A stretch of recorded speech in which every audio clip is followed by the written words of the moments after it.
उपवास के बारे में आज हम पहले सेक्शन में देखेंगे। आणि उपवासाबद्दल आपण पहिल्या सेक्शन दूसरे सेक्शन से फिर वचन चेंज हो जाएगा। आणि दुसऱ्या वचनापासून वचन चेंज होणार। तो मतलब दूसरा सेक्शन हमारा जोशुआ लेगा, दुसरा सेक्शन जोशुआ घेईल, फिर वही उपवास का विषय रहेगा आगे से सब। मग पुढे तेच उपवासाचे पुढे विषय असणार। तो हम देखेंगे भजन संहिता 69, स्तोत्र संहिता अध्याय 69, Psalm 69 स्तोत्र संहिता अध्याय 69 वर्स 10 and 11। त्याचं 10 आणि 11। Psalm 69 स्तोत्र संहिता 69 और उसका 9 and 10 और 11। त्याचं 10 आणि 11। जब मैं रोकर और उपवास करके दुख उठाता था तब उससे भी मेरी नामधराई हुई, और जब मैं टाट का वस्त्र पहने था तब मेरा दृष्टांत उन पर चलता था। मी देवासमोर शोक आणि उपवास करतो तेव्हा ते माझे किती थट्टा आणि निंदा करतात। माझ्या पातकांबद्दल पश्चाताप आणि शोक व्यक्त करण्यासाठी मी गोंधळ पांघरतो तेव्हा ते माझ्याबद्दल कसे उपवासाने बोलत असतात। आपण डोळे बंद करू, प्रार्थना करू। हम आंखों को बंद करेंगे, हम प्रार्थना करेंगे। तारणारे गोड पवित्र सेनाधीश पिता, वचनाची वेळ आम्ही तुझ्या हातात देतो। तुझं वचन महान आहे, जिवंत आहे। प्रभू तू वचन आम्हाला आमच्याशी बोलतोच प्रभू वचनाच्या द्वारे, और आम्ही लक्षपूर्वक ऐकण्यासाठी मदत कर। आमचे कान उघड, प्रत्येकाचे कान उघड, आम्हाला मदत कर प्रभू। ही आमची प्रार्थना आहे प्रभू, दया कर प्रभू। वचनाचा ताबा तुझ्या हातात देतो येशूच्या नावाने, amen. Praise the Lord, hallelujah, hallelujah. Priyanka, इथे दावीद म्हणतो मी उपवास करत आहे, और यहाँ पर प्रिय दावीद कहता है कि मैं उपवास कर रहा पण हूँ। तो उपवास का करत आहे? वो उपवास क्यों कर रहा है? यासाठी की तो त्याची पापं कबूल करतोय। इसलिए कि वो अपने पापों को कबूल कर रहा है। वाचलंय तिथे। मी देवासमोर शोक आणि उपवास करतो मी देवाजवळ शोक करतोय, उपवास करतोय, तेव्हा ते माझे किती थट्टा आणि निंदा करतात। माझ्या पातकांबद्दल पश्चाताप आणि शोक व्यक्त करण्यासाठी, माझ्या पातकांसाठी, म्हणजे तो त्याला कुठेतरी जाणीव आहे की त्याने खूप साऱ्या चुका केलेल्या आहेत, और उसको कहीं ना कहीं एहसास है कि उसने बहुत सारी गलतियां की आणि त्याचा पश्चाताप त्याला करायचा आहे, और उसका पश्चाताप उसको करना है। माणसाला जेव्हा पापाची जाणीव होते तर त्यांनी लगेच काय केलं पाहिजे? उपवास केला पाहिजे। और जो मनुष्य को अपने पाप का एहसास होता है तुरंत उसने पश्चाताप करना चाहिए। उपवासामध्ये काय होतं? पश्चाताप होतो। तो उपवास में क्या होता है? पश्चाताप। आपण आपली पापे कबूल करतो, हम हमारे पापों को कबूल करते हैं। म्हणून आपल्या प्रत्येकासाठी जेव्हा आपल्याला जाणीव होते की अरे आपण पाप केलेला आहे, आपण ही चूक केलेली आहे, आपल्याकडून हे नाही झालं पाहिजे, तर लगेच त्या दिवशी किंवा दुसऱ्या दिवशी लगेच उपवास केला पाहिजे। इसलिए जब हमें एहसास होता है कि हमने पाप किया, ये गलती हमें नहीं करना है, हमें क्या करना है? उसी दिन तुरंत हमें उपवास करना है। आज आपण बघूया की बायबलमध्ये असे काही लोक आहेत ज्यांनी उपवास केले। और आज हम देखने वाले हैं कि बाइबल में ऐसे कुछ लोग हैं जिन्होंने उपवास किया। बऱ्याच जणांना असं वाटतं की अरे उपवास म्हणजे फक्त बायकांचं किंवा पास्टरांचंच काम आहे, और बहुत से लोगों को ऐसा लगता है कि उपवास मतलब सिर्फ स्त्रियों का और पास्टरों का ही काम पण है। असं नाहीये। बायबल आपल्याला शिकवतं की प्रत्येकाने उपवास करावा। और ऐसा नहीं है, बाइबल हमें बताती है कि सबने उपवास करना आता जसं चाहिए। आपण पहिला पॉईंट बघितला की पापी व्यक्तीने काय केला पाहिजे? उपवास केला और पाहिजे। पहला पॉइंट हमने देखा कि पापी ने भी उपवास करना जेव्हा चाहिए। आपण पाप करतो, आता पापी कोण आहे? जब हम पाप करते हैं तो पापी कौन है? हम सगळे पापी आहेत। हम सब पापी हैं। बायबल आपल्याला सांगतं सगळ्यांनी पाप केले। बाइबल हमें बताती है कि हम सबने पाप जरी किया। आपण ख्रिस्ती असलो तरी आपण पाप करतोय। और भले ही हम मसीह फिर भी हम पाप करते हैं। आपल्याकडून बऱ्याच चुका होतात। और हमसे बहुत गलतियां होती हैं। आपली निर्बलता हमारी निर्बलता आपल्याला पापाकडे नेते। हमें पाप की ओर लेकर पण जाती है। प्रत्येक आपल्या सगळ्यांनी जे आपल्या जो स्वतःला म्हणतो की मी पापी आहे, मी पाप करतो, त्या व्यक्तीने उपवास केलाच पाहिजे। और जो अपने आप को कहता है कि मैं पापी हूँ, मैंने गलती की, तो उसने खुद उपवास करना चाहिए। त्याचं उपवासाचं जीवन झालंच पाहिजे, उसका उपवास का जीवन होना ही आणि चाहिए। त्या पापातून तो बाहेर निघेल। और फिर उस पाप से वो बाहर निकले। जेव्हा एखादा पापी उपवास करतो तेव्हाच तो पश्चाताप करतो, जब कोई पापी उपवास करता है तभी वो पश्चाताप करता है। तेव्हाच त्याला त्या पापातून बाहेर निघण्याची मुभा भेटते किंवा संधी भेटते, त्याला कृपा भेटते। तभी उस पाप से बाहर निकलने की उसको संधि मिलती है और उसके ऊपर अनुग्रह होता है। लक्षात ठेवा, पाप खूप भयानक आहे। और याद रखो, पाप बहुत भयानक है। पापाला खूप शक्ती आहे। पाप को बहुत शक्ति है। एवढी शक्ती आहे ना, इतनी शक्ति है की ना, तो सरळ खालीच खेचतो आपल्याला, वो सीधा हमें नीचे खींच देता है आपल्याला खाली पाडतो। और हमें नीचे गिरा देता है। तुम्ही विचार करा की पापाला किती शक्ती तो आप सोचो कि पाप को कितनी शक्ति है। एवढी शक्ती आहे, इतनी शक्ति तो है, सरळ अधोलोकातच घेऊन जातो। वो सीधा अधोलोक में ही लेकर जाता पहिले है। तर पृथ्वीवरच पाडतो, पहले पृथ्वी के ऊपर गिरा देता खाली है पाडून पाडून सदैव पाडून पाडून पाडून पाडून पाडून लुळा करून टाकतो, और गिरा कर हमें क्या करता है? लूला कर देता है। आणि नंतर शेवटी कुठे घेऊन जातो? और बाद में सीधा किधर लेकर जाता है? सरळ नरकातच घेऊन जातो, सीधा नरक में लेकर जाता है। अधोलोकातच घेऊन जातो। अधोलोक में ही लेकर जाता है। एवढी शक्ती आहे पापाला। और इतनी शक्ति है पाप को। म्हणून या पापातून बाहेर जर आपल्याला निघायचं असेल ना, और अगर इस पाप से अगर हमको बाहर निकलना होगा ना, तर आपल्याला उपवास करणं फार गरजेचं तो आहे. हमें उपवास करना बहुत जरूरी कारण है, उपवासामध्ये अशी शक्ती आहे क्योंकि उपवास में ऐसी शक्ति की है देव आपल्या जवळ येतो. कि प्रभु हमारे पास आता है. कारण बघा बायबलचं वचन काय सांगतं, और बाइबल का वचन क्या बताता है? तुम्ही देवाच्या जवळ या, आप परमेश्वर के निकट आओ, देव तुमच्या जवळ येईल. परमेश्वर आपके निकट तुम्ही आएगा. जर उपवास केलाच नाही अगर आपने उपवास किया ही नहीं तर देव कसं तुमच्या जवळ येईल. तो प्रभु कैसे आपके निकट आएगा? उपवास हा एक असा जरिया आहे ज्याच्याद्वारे आपण देवाच्या जवळ जातो. और उपवास एक ऐसा जरिया है जिससे हम परमेश्वर के निकट जाते हा हैं. म्हणून तर हा मार्ग ठेवलाय देवाने. इसलिए ये जरिया परमेश्वर ने रखा. म्हणून आपण उपवास केला की जास्त वेळ देवाबरोबर बसतो. तो जब हम उपवास करते हैं हम ज्यादा समय परमेश्वर के साथ व्यतीत करते हैं. ज्याच्याबरोबर जास्त बसतो त्याचं सामर्थ्य भेटतं. और जिसके साथ हम ज्यादा बैठते हैं उसका सामर्थ्य हमें मिलता जर है. आपण पापाबरोबर बसतो तर आपल्याकडून पाप होतच राहणार. अगर हम पाप के साथ संगति करते हैं तो पाप हमसे होता ही रहेगा. म्हणून तर देवाचं वचन म्हणतं ना, बुरी संगती अच्छे चरित्र को बिघाड़ देती है. इसलिए प्रभु का वचन कहता है कि वाईट संगति चांगल्या चरित्राला बिघडवून जर टाकते. आज माझ्यासारखी सुद्धा और आज मेरे जैसे भी अगर मूर्तिपूजकांबरोबर मी जर जास्त संगती केली अगर मैं मूर्ति पूजा करने वालों के साथ ज्यादा संगति की किंवा खोटं बोलणाऱ्याबरोबर संगती केली या फिर झूठ बोलने वाले के साथ मैंने किंवा ज्यादा दारू संगति की, पिणाऱ्याबरोबर केली दारू पीने वाले के साथ तर की, नॅचरली थोड्या दिवसानंतर माझ्यावरही ते अटॅक्स होतील तो मेरे ऊपर भी वही थोड़े दिनों के बाद हमले हो जाएंगे. आणि मी करायला लागेल. और मैं भी करने के लिए लगूंगा. करायचं नाही करायचं, करायचं नाही करायचं. करना है या फिर नहीं करना है. तुम्हाला कळालं अर्थ. आपको समझ में है? आपण कुणाबरोबर बसतो हे आपल्या हातात असतं. हम किसके साथ बैठते हैं हमारे हाथ में आणि होता है. ज्याच्याबरोबर आपण बसतो त्याचा असर आपल्याला होतो. और जिसके साथ हम बैठते हैं उसका असर हमारे ऊपर होता है. म्हणून फार गरजेचं आहे. इसलिए बहुत जरूरी है. म्हणून तर आपण आपल्या लहान मुलांना का म्हणतो त्याच्याबरोबर खेळू नको, याच्याबरोबर खेळू नको, याच्याबरोबर खेळू नको, याच्याबरोबर बसू नको, याच्याबरोबर करू नको, का असं म्हणतो. और इसलिए हम छोटे बच्चों को अपने बच्चों को क्यों बोलते हैं कि इसके साथ मत बैठना, उसके साथ मत बैठना, ये सब क्यों बोलते हैं? बाहेर जास्त जाऊ नको. ज्यादा बाहर मत जा. मुलांना काय वाटतं आपले आई वडील चांगले नाही, और बच्चों को लगता है कि मेरे माता पिता अच्छे नहीं, आम्हाला बाहेर सोडत नाही. हमें बाहर नहीं पण छोड़ते. बाहेर मुलं सोडलेली मुलं आहेत ती. पर जो बाहर के बच्चे हैं वो छोड़े हुए बच्चे त्यांना हैं, शिस्त नाहीये. उनको शिस्त नहीं ते है, शिव्या देतात, वो गाली देते ते हैं, मारामाऱ्या करतात, वो मारामारी करते ते हैं, चोरी करतात, वो चोरी करते हैं, खेळता खेळता एकमेकांबरोबर लवाडी करतात. और खेलते खेलते एक दूसरे के साथ लवाडी उनको लुबाड़ते हैं आणि मारतात और एकमेकांना. एक दूसरे को मारते हैं. तो स्वभाव ते कॅच करते. और वो स्वभाव वो पकड़ लेंगे. म्हणून आपण आपल्या मुलांना काय करतो, बरेचसे आई वडील काय करतात, आपल्या मुलांना त्यांच्याबरोबर जाऊन देत नाही. इसलिए बहुत से माता पिता अपने बच्चों को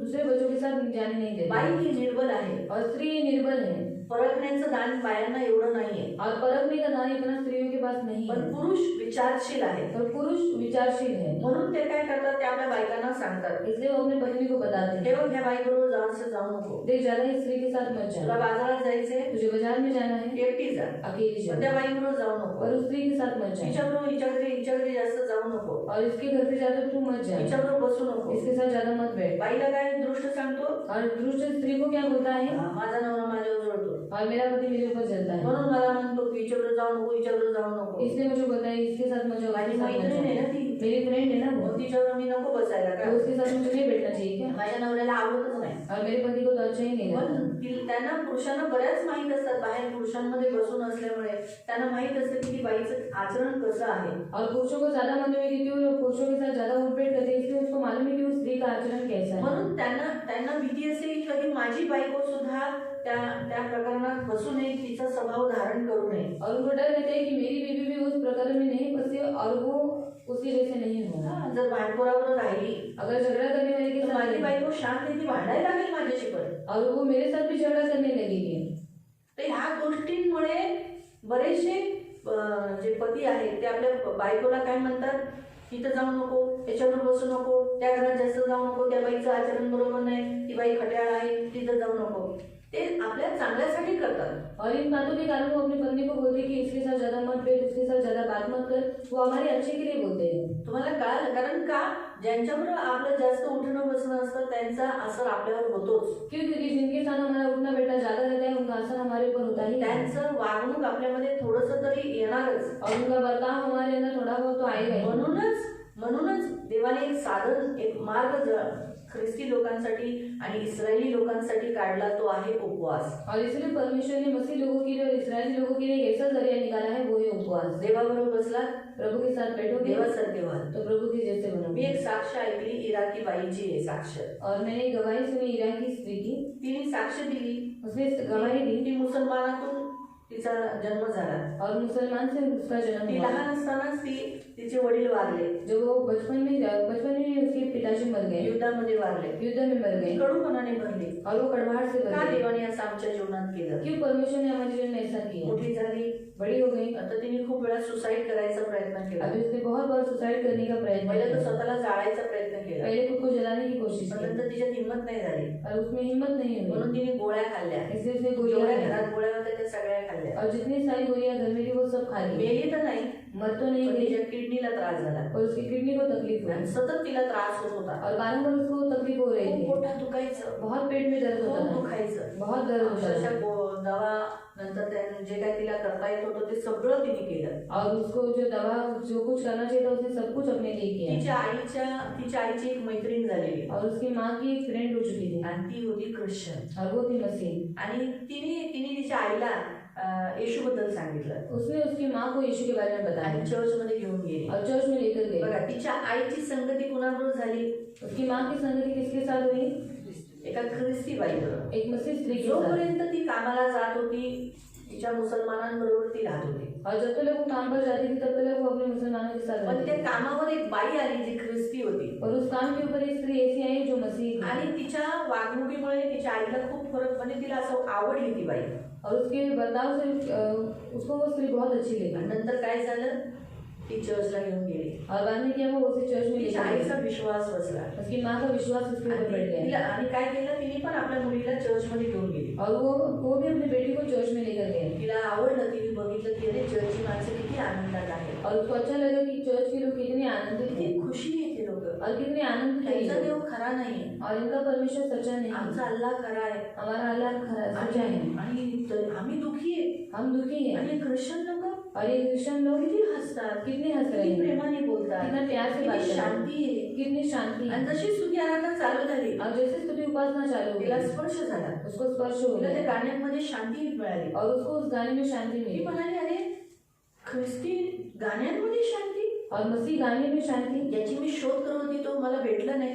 और जिसको मैं ढूंढ रही थी वो तो मुझे मिला नहीं। पण ख्रिस्ती लोकांकडे हे सगळं कसं काय आलं? और मसीह लोगों के पास इतना सब कुछ कैसे आया है? एकदाच गेली, नंतर ती गेली नाही. एक ही बार गई, बाद में वो नहीं पण गई। एक दिवस तिला खूप त्रास झाला और एक दिन उसको पेट की बहुत तकलीफ हो आणि गई। नंतर तिच्या आईने तिला म्हणाली की बघ तू येशू जवळ प्रार्थना कर. और उसकी माँ ने उससे कहा कि तू क्या कर, यीशु के पास प्रार्थना तिला कर। ते चर्चचे शब्द आठवले. और उसको चर्च के शब्द याद त्या है। दिवशी पास्टरांनी वचन घेतलं की 12 वर्षाची स्त्री येशूच्या मागे गेली आणि तिने कपड्याला स्पर्श केला आणि ती बाई बरी झाली. और उसी दिन उस पास्टर ने ऐसा वचन दिया था कि जो 12 साल से जो रक्तस्राव स्त्री थी वो यीशु के पास गई, उसने उसके कपड़ों को छुआ और वो चंगी हो गई। तिला ते वचन आठवलं, उसको वो वचन याद पण आया तिने एवढंच बोलले. और सिर्फ उसने इतना ही त्या बोला। टायमाला येशू तू होतास, और उस समय यीशु तो था, म्हणून ती तुझ्या जवळ गेली, तुझ्या कपड्याला हात लावला आणि ती बरी झाली. इसलिए वो तेरे निकट आई, उसने तेरे कपड़े को छुआ और वो चंगी हो गई। आता मी तुला कुठे शोधू अभी मैं तुझे कहाँ पर की ढूंढूं मी तुझे कपड्याला पकडू कि मैं तेरे कपड़ों को छूं आणि मी बरी हो या और पोटाच्या दुखण्यातून? और इस पेट के दर्द से मैं चंगी हो जाऊं?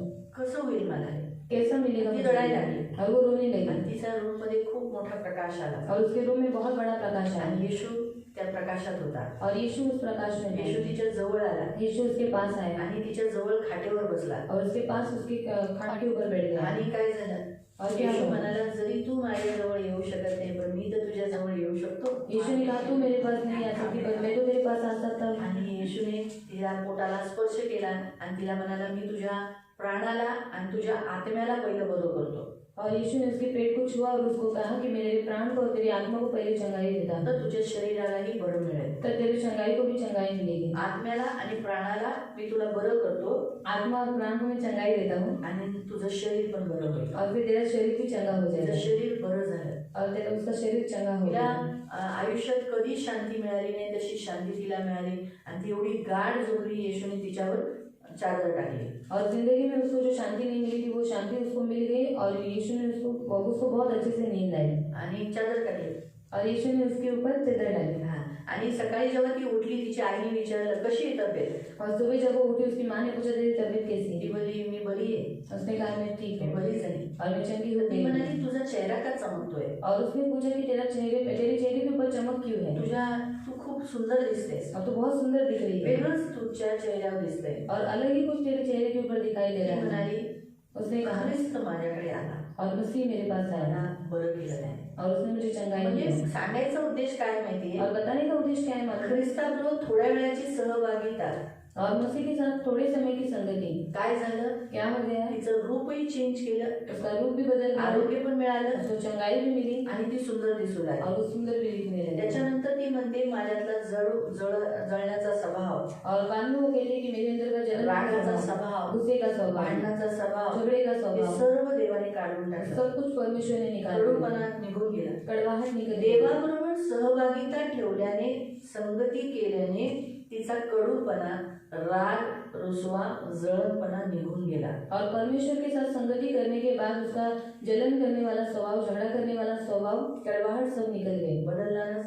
बदल गए. आता तुम्हाला कळालं, ज्याच्याबरोबर तिने कुणाबरोबर, येशू ख्रिस्ताबरोबर संगती केली, और उसने यीशु मसीह के साथ संगति की ती बदलली. और वो बदल गई. ती स्वतः म्हणते मी जळत होती, और वो स्वयं कहती कि मैं भांडखोर होती, झगड़ा करती आणि ते थी. सगळं बदललं, निघून गेलं. वो सब निकल गया आणि सगळ्यांवर प्रेम करू लागले. और वो सबसे प्यार करने लगे. मग हे कसं झालं, ये कैसे हुआ? जेव्हा तिने संगती ख्रिस्ताबरोबर केली. जब उसने संगति मसीह के साथ की. तर सांगायचा उद्देश तसाच आहे. बताने का उद्देश्य वही है. आपण ज्या लोकांबरोबर संगती करतो ना, त्याचा असर होतो. और जिसके साथ हम संगति करते हैं उसका असर हमारे ऊपर होता है. मोसेस 40 दिवस येशू परमेश्वराबरोबर राहिला. और मुझे 40 दिन यीशु मसीह परमेश्वर के साथ रहा. बायबल सांगतं तो जेवलाही नाही, पाणी पिलं नाही. तिथे स्पष्टपणे लिहिलेलं आहे. और बाइबल बताती है कि उसने खाना भी नहीं खाया, पानी भी नहीं पिया. अनुवाद अध्याय 9 त्याचं 9 वाचू शकता.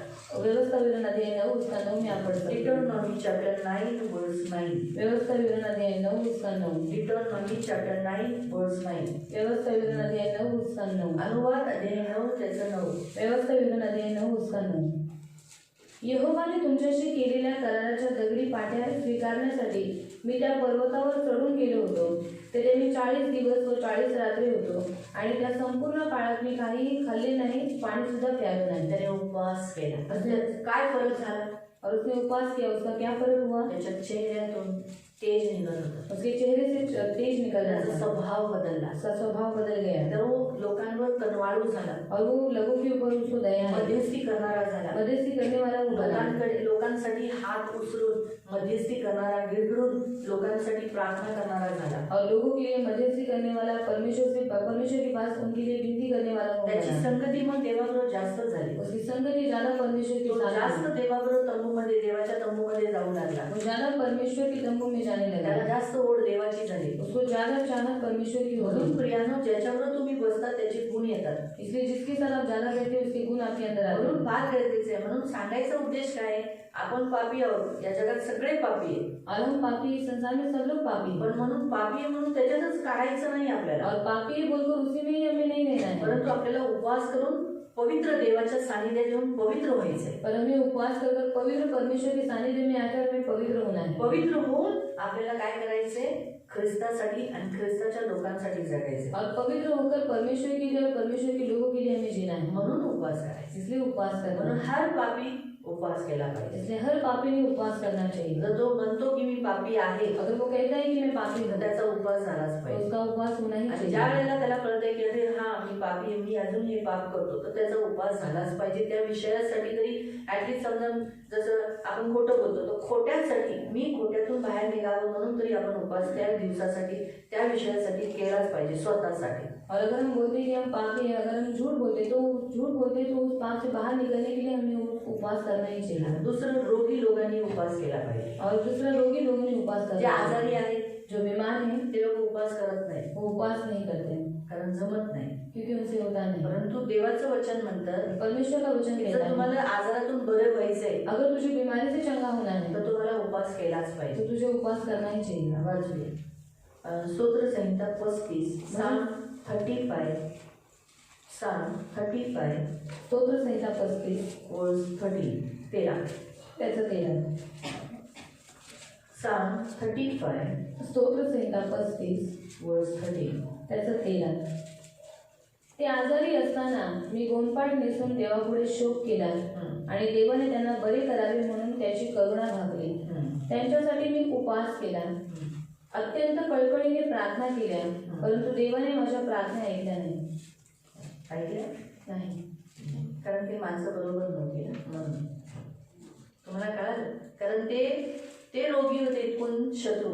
दाविदाचं म्हणण्याचा उद्देश काय आहे? जे शत्रू दाविदाचे होते, दावीद त्यांच्यासाठी ते आजारी असताना दाविदाने उपवास केला, और दावीद के जो शत्रु थे वो बीमार थे, इसलिए दावीद ने उनके लिए उपवास किया. परंतु ते बरे नाही झाले. त्यांनी कळकळून प्रार्थना केली पण ते बरे नाही झाले, कारण देवाला माहिती आहे त्या व्यक्तीचं ज्यांच्यासाठी त्यांनी उपवास केलाय ते बरोबर आहेत का नाही हे देवालाच माहिती आहे. उसने उपवास में गिड़गिड़ाकर परमेश्वर से प्रार्थना की कि उनको चंगाई मिले, पर परमेश्वर को मालूम है कि उनका जीवन बराबर है कि नहीं है. म्हणून सांगायचा उद्देश काय आहे? जेव्हा एखादा माणूस आजारी आहे तर त्याने काय केलं पाहिजे? जर त्या आजारातून तो बरा होत नाही तो उपवास करा ना.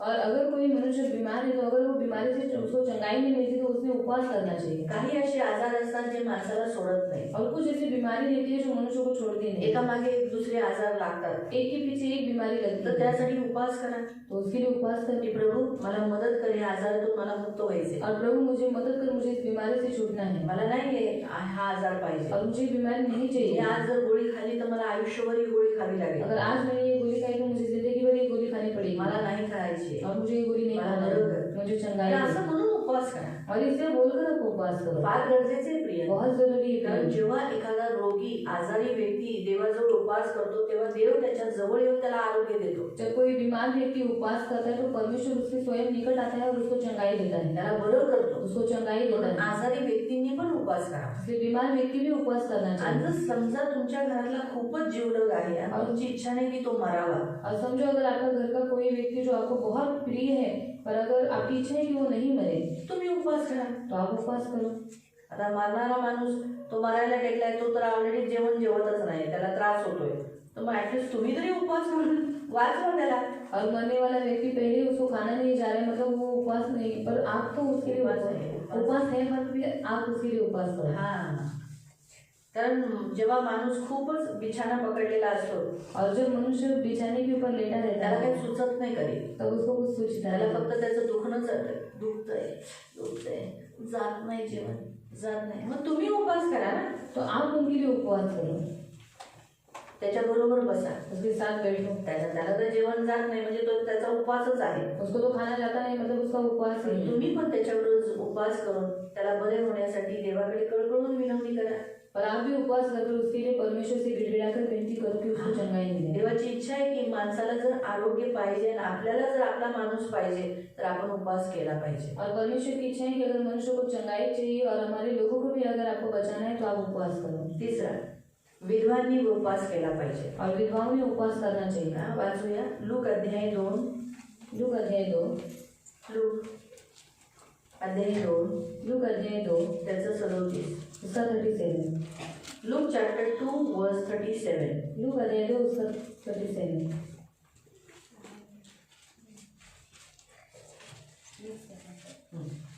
हन्ना ही देवसंकल्प निवेदिका ही त्या दिवशी मंदिरात होती. ती आशेर या यहुदी वंशातील पनवेलाची कन्या असून फार वयोवृद्ध होती. तिचं खूप वय झालेलं, ती पनवेलाची मुलगी होती आणि आशेर या गोत्रातली होती. तिचं हे सर्व का सांगण्यात आलं की ती अशीच आहे, अशी कोणत्या तरी आलतू फालतू बाई आहे अशी नाही आहे ती. तिचा गोत्र पण सांगितलंय, तिच्या बापाचं पण नाव सांगितलंय, म्हणजे ती एका चांगल्या घराण्याची बाई आहे. 7 वर्ष संसार केल्यावर पुढे लग्न झालेलं होतं, म्हणजे ती विवाहिता बाई आहे. पण काय झालं, 7 वर्ष तिने कुटुंब चालवलं, नवऱ्याबरोबर ती चांगली नांदली. पुढे 84 वर्षे ती वैधव्य दशेत राहिली होती. म्हणजे 7 वर्ष झाल्यानंतर काय झालं, नवऱ्याबरोबर चांगली राहिलं, तिचा नवरा मेला. आणि जसा तिचा नवरा मेला तर 84 वर्ष 84 इयर्स ती विधवा म्हणून जगली. खायची गोष्ट आहे, एका बाईचं तारुण्यामध्ये नवरा मेला आहे और स्त्री का जवानी में पति मर गया है आणि तिला तसंच आयुष्य काढायचंय. उसको ऐसे ही जीवन जीना लोक है. काय म्हणतात, लोग क्या बोलते हैं, आम्ही आहे तोपर्यंत हम हैं तब तक आम्ही आमच्या मुलीला सांभाळू, हम हमारी बेटी को संभालेंगे. डोळ्याच्या पुढं. मग आता भाऊ आहे, तो कुणाला बघणार, और भाई है वो किसको देखेगा. बायको आल्यानंतर भावाचा स्वभाव चेंज होऊन जाईल. पत्नी आने के बाद भाई का स्वभाव चेंज हो जाएगा. बाई करून टाक लग्न, और शादी कर ले तू. ए बाई तू करून टाक लग्न, और तू शादी कर ले. ए पोरी लग्न करून टाक. अरे बेटी तू शादी कर ले. आई वडिलांना कसं सर्वात जास्त टेन्शन असतं. और माता पिता को सबसे बड़ा टेंशन रहता है. आपल्या जर विधवा असेल, मुलगी घरात आली असेल किंवा तरुण मुली घरात लग्न नसेल झाली तर सर्वात जास्त आई वडिलांना टेन्शन असतं. कारण या जगामध्ये कशी रीतच आली आहे. कारण भावाचं जसं मुलाचं जसं लग्न झालं ना की तो स्वभावच चेंज करतो. और लड़की की जब शादी हो जाती है तो उसका स्वभाव बदल जाता है. लड़की की शादी होने के बाद लड़के का स्वभाव चेंज हो जाता है बीवी आने के बाद. बहुत कम लोग होते हैं जो पुरुष अपने स्वभाव को चेंज नहीं करते. वो याद रखते हैं कि ये मेरी बहन है, ये मेरी माँ है जिसने मेरे लिए दुःख उठाया.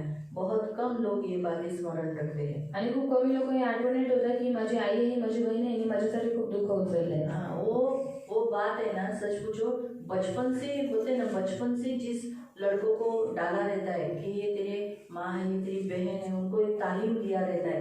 वो बचपन से जिसे लड़कों को सिखाए. बाइबल में क्या लिखा है? बचपन से तुम्हारे लड़कों को सिखाओ. आणि बायबलमध्ये लिहिलेलं आहे की लहानपणापासून तुम्ही तुमच्या मुलांना शिकवा. हाँ, तो वो बड़ा होकर भी भूलेगा नहीं. मग तो मोठं झाल्यावर सुद्धा विसरणार नाही. स्पेशल वचन है नीति वचन में. आणि स्पेशल वचन आहे नीती सुधार. बचपन में तो लहानपणापासून अगर बचपन में बताया ये तेरी बड़ी बहन है, लहानपणी सांगितलं की तुझी मोठी बहीण ये आहे, तेरी छोटी बहन है, ही तुझी लहान बहीण बड़ी आहे, बहन है हाथ नहीं उठाना है, मोठी बहीण आहे हात नाही छोटी उचलायचं, बहन है उसे संभालना है, छोटी बहीण आहे तिला तो सांभाळायचं, बड़ी को भी संभालना है. ऐसा नहीं सोचना तू लड़का है, आणि तू मुलगा आहे तर मोठ्या बहिणीला पण सांभाळायचं हाँ, आहे. ये तेरा कर्तव्य हे है. तुझं कर्तव्य हम आहे. है नहीं है, आम्ही आहोत किंवा नाही लेकिन आहोत, इनको ख्याल करना है. पण यांची तू काळजी ये घ्यायची. माता पिता का कर्तव्य हे है आई वडिलांचं कि कर्तव्य आहे. अपने लड़कों को सिखाना आपल्या मुलांना शिकवणं बचपन में. लहानपणी जब वो बच्चे बचपन में ही सीखते हैं तो बूढ़ा होने के बाद भी नहीं छोड़ेंगे. जेव्हा ती मुलं लहानपणी शिकतात तेव्हा ती वृद्ध झाली तरी पण ती गोष्ट विसरणार नाही. इसीलिए नहीं तो बाद में क्या, अभी जवानी के दिनों में कुछ सिखाया नहीं बच्चे को, लड़के को ऐसे ही छोड़ दिया है, कुछ तारीफ नहीं कुछ नहीं. वो बीवी आने के बाद क्या बोलेगा? चल बुढ़ी है, हट, ए चल जा तेरे घर पे, तेरी शादी हुई ना, मेरे घर पे क्यों पड़ी है, चल जा तेरे पति के घर पे. भैया मेरा पति मुझे घर में नहीं ले रहा है तो क्या हुआ, जा उधर जाके मर जा, ट्रेन के नीचे जान दे, लेकिन मेरे घर में मत रह, क्योंकि मेरे घर में तू आने से झगड़े हैं. ऐसा ही होता है ना. असं होतं ना. करेक्ट है. लड़की जब शादी करने को तैयारी हो जाती है लड़की की, आणि मुलीचे लग्न करायची जेव्हा तयारी होते हाँ, तो उस समय बहुत प्यार रहता है. तेव्हा खूप प्रेम असतं. अरे बाबा क्या रोना रहता है काय रडणं असतं माँ बाप का. आई वडिलांचं. और जब विदाई होती तो बहुत ही ज्यादा रोना रहता है. आणि जेव्हा विदाई असते तेव्हा खूपच जास्त रडणं असतं. बाप रे, एक आधा घंटा 1 घंटा तो रोने में ही जाता है विदाई आणि में. एक अर्धा तास रडण्यामध्येच जातो. हाँ, कैसे वैसे तो पति बोलता है आता तरी निघेल माझी बायको, आता माझी बायको निघेल, सगळं ऐसा करके विदाई बाकी में हो जाती है. आणि विदाई नंतर एकदाची होऊन जाते. हाँ, विदाई हो गई आणि विदाई झाली तो फिर क्या हो जाता है, घर में याद आता है. मग घरात आठवण येते.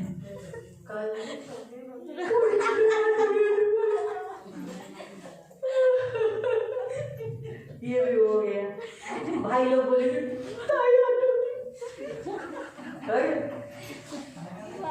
ऐसा लगेगा कौन वो आती है, आणि असं वाटेल कधी ती येते. कौन वापस घर में आती है. कधी ती पुन्हा घरी येते. हाँ, सिर्फ स्टार्टिंग में, बाद में बोलेंगे काय को आई है. सुरुवातीला तसं होतं, असं होतं. नंतर ते म्हणतात कशाला आली. बाद में बोलेंगे ना तेरे पति के घर पे जाके इधर नहीं जाना नंतर म्हणते जा तुझ्या नवऱ्याच्या घरी इथे राहू नको. है ना. फिर वो बच्चों के साथ आती है, अकेले आती है, बिल्कुल पसंद नहीं. मग ती एकटी येते किंवा आपल्या मुलांबरोबर संध्याकाळी गागरे शांकू गरमेच्या भेटलीस ना राहू नको. मी ना नाही म्हणत. काय बोलली? मी नाही म्हणत. मग भेटली नाही का राहू नको.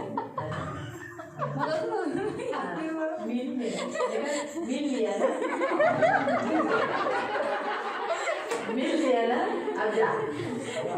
अभी आपको समझ में आ रहा है. बहुत प्यार रहेगा. खूप प्रेम असेल. तो इसलिए लड़कियों हमेशा याद रखो, मुलींनी नेहमी लक्षात ठेवा. ये माइंड, एक शादी नहीं हुई, लग्न नाही झालं फ्रीडम है. फ्रीडम आहे. एटलीस्ट किधर भी प्रार्थना के लिए जा सकते हैं. शादी हो गई तो पति को पूछ कर, पति बोलेगा नहीं जाने का तो घर में ही बैठना पड़ेगा. आणि लग्न झाल्यानंतर नवऱ्याला विचारून जर नाही जायचं तर नाही जायचं. इसलिए पौलुस कहता है जैसा मैं हूँ वैसे तुम रहो. हाँ, वो औरतों को भी, लड़कियों को भी कहता है। आणि पौलुस म्हणतो जसं मी आहे तसं तुम्ही सुद्धा राहा. तो स्त्रियांना आणि मुलींना पण, तरुण मुलींना पण असंच म्हणतो. आदमी लोग को, लड़के लोग को नहीं कहता है. फक्त पुरुषांना मुलांना तो नाही वो म्हणतो. कहता है जैसा मैं हूँ वैसे तुम रहो सारे जवान लोग. आणि तसं तो म्हणतो की जसं मी आहे तसं तुम्ही सुद्धा राहा सर्व तरुणांनो. जो संसार का जो झंझट होता है ना, उसमें मैं फंसाना नहीं चाहता हूँ. आणि जगातल्या सगळ्या झंझटी मला फसवायचं नाही, बचाना चाहता हूँ. मला तुम्हाला वाचवायचं आहे. लेकिन वो अपने पिता, उनके पिता को कहता है, अगर तुम्हें ऐसा लगता है कि बाबा तुम्हारी बेटी का आयु बिगड़ रहा है, खराब हो रहा है मेरे कारण, तो तुम तुम्हारी बेटियों की शादी लगा दो. आणि तो वडिलांना म्हणतो की जर तुमची इच्छा आहे की माझ्या मुलीचं आयुष्य असंच निघत चाललंय, माझी इच्छा आहे त्यांचं लग्न व्हावं, तर तुम्ही त्यांचं लग्न लावून टाका. लेकिन मैं तुम्हें संसार के झंझटों से बचाने के लिए कहता हूँ ऐसे ही रहो. पण जगातल्या झंझटीपासून वाचवण्यासाठी मी तुम्हाला असंही म्हणत आहे. विधवाओं को भी यही कहता है, विधवांना पण तो तेच बाबा तुम म्हणतो. दूसरी शादी मत करो, एक ही शादी करके तुमको मालूम है ना क्या हुआ, तो दूसरी शादी मत करो. आणि तो म्हणतो की जर तुम्ही एकच लग्न करून तुम्हाला माहिती नाही की कसं जीवन होतं, म्हणून तुम्ही दुसरं लग्न करू नका. मैं जैसा हूँ वैसे ही रहो. जसं मी आहे तसंच तुम्ही लेकिन राहा. रह नहीं सकती तुम, जर तू राहू शकत नाही तुम शादी करो. मग तू लग्न कर. व्यभिचार में पड़ने से बेटर है तुम शादी करो. व्यभिचारामध्ये फसण्यापेक्षाही चांगलं आहे तू लग्न कर. व्यभिचार ये बड़ा पाप है. व्यभिचार हे मोठं पाप आहे विधवा शादी कर सकते हैं, आणि विधवा लग्न करू शकते. उससे बेटर है तुम शादी करो. त्याच्यापेक्षा चांगले तू लग्न कर. आपको समझ में आया? तुम्हाला समजलं. कहने का उद्देश्य, इसलिए कोई रिश्ता यहाँ पर पृथ्वी पर कोई फिक्स नहीं है. म्हणून कोणतेही नाते या पृथ्वीवर फिक्स नाही सिर्फ आहे. एक ही रिश्ता है, वो है हमारा स्वर्ग के साथ, पिता के साथ जो हमारा रिश्ता, वो परमानेंट है. प्रभु हमको कभी भी उसके घर में आओ, वो कभी नहीं बोलेगा चल निकल, ऐसा नहीं बोलेगा. फक्त एकच नातं चांगलं आहे, ते स्वर्गात आपल्या पित्याचं आणि आपलं. जर तुम्ही त्याच्या घरात जरी आला तरी तो तुम्हाला असं कधीच म्हणणार नाही की माझ्या घरात निघून जा. कभी आपसे बोर नहीं होगा, कधी तुमच्यापासून तो कंटाळणार नाही, कभी आपसे थकेगा नहीं. कधी तुमच्यापासून थकणार नाही. इतना अच्छा हमारा स्वर्गीय पिता है, एवढा चांगला आपला स्वर्गीय पिता इसलिए आहे, रिश्ता अच्छा है. त्याच्याशी नातं चांगलं ठेवा. इसलिए यहाँ पर लिखा है कि वो 84 इयर्स विधवा रही. उसके घर वाले भी उसको बोले, लेकिन फिर भी उसने शादी नहीं की. जवानी के दिनों में वो विधवा हुई, लेकिन वो पवित्र जीवन जीने के लिए, पवित्र रहने के लिए, व्यभिचार न होने के लिए, अपने शरीर में काम वासना नहीं आने के लिए वो क्या करती थी? मंदिर, उपवास और प्रार्थना, इन तीनों को उसने पकड़ने के कारण उसका शरीर वैसा का वैसा ही रहा, पवित्र निर्दोष परमेश्वर के लिए. ये याद रखो, बहुत जरूरी है आणि खूप गरजेचं आहे. विधवाओं को. अभी बहुत से लोग बोलते हैं, अरे मेरी बेटी तो जवान है, जिंदगी ऐसी ही निकालेगी क्या? आणि माझी मुलगी तरुण आहे तर आयुष्य असंच काढणार का? क्यों नहीं, इसने निकाला ना, आणि हिने काढलं ना. है ना? पढ़ती बाकी पूर्ण कर. बाहेर कुठेच न जाता, बाहेर कुठेच न जाता. का बाहेर नाही गेली नाही? बाहर क्यों नहीं गई वो?